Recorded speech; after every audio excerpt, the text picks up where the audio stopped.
height of the financial and economic crisis, the euro was in real danger of disappearing. The European Central Bank was making the headlines as it rode in to rescue EU banks, lending them billions of euros. Welcome to Frankfurt and the headquarters of the ECB. It's not only Europe's white knight in a crisis, it's also the biggest bank in Europe, possibly even the world.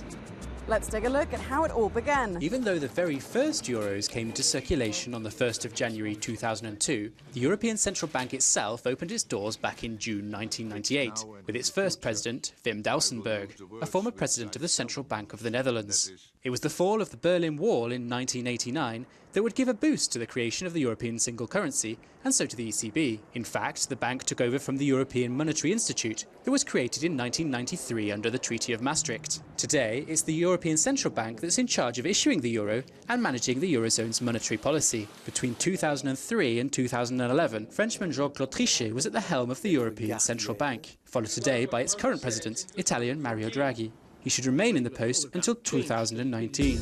The ECB is a supranational institution. It's completely independent from member state control in terms of its mandate and its day-to-day runnings, but it is accountable. Its president has to attend meetings of Parliament's Economic and Monetary Affairs Committee, and he also has to present his annual report at the plenary. It's been a rocky 4 years for the ECB. It's had to rethink its monetary policy and manage the euro to help the members of the Eurozone. Are you confused by all the jargon? Well, let's break it down.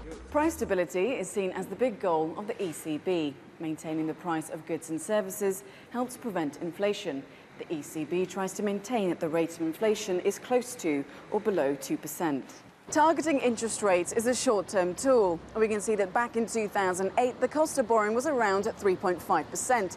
Today, that number has dropped to just 0.5%. So what is the point of low interest rates? Well, let's go inside and ask the press officer of the ECB. Hi. Nice to meet you. William, hi. Well, the ECB is responsible for monetary policy, not for economic policy. The executive body in the EU and also in the euro area is the European Commission, and politically steered by the Council and the Eurogroup. The main objective of monetary policy is to make sure that €1 buys you as much 1 year from now as it buys you today, more or less. Who is, in your opinion, Mr. Euro? Who represents the euro? If someone from the outside world has a question about related to monetary policy, he will call Mr. Draghi.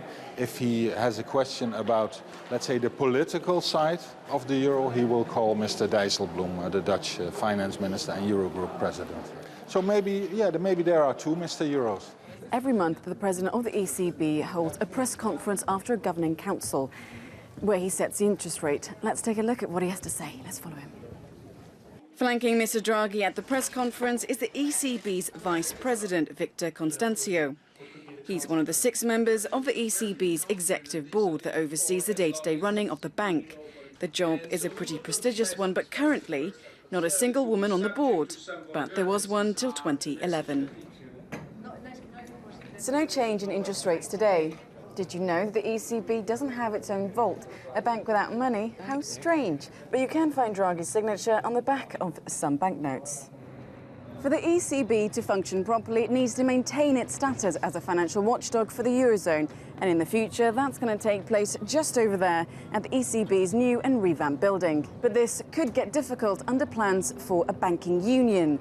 If that ever gets underway, could the ECB really control all of Europe's banks? Well, that's another story.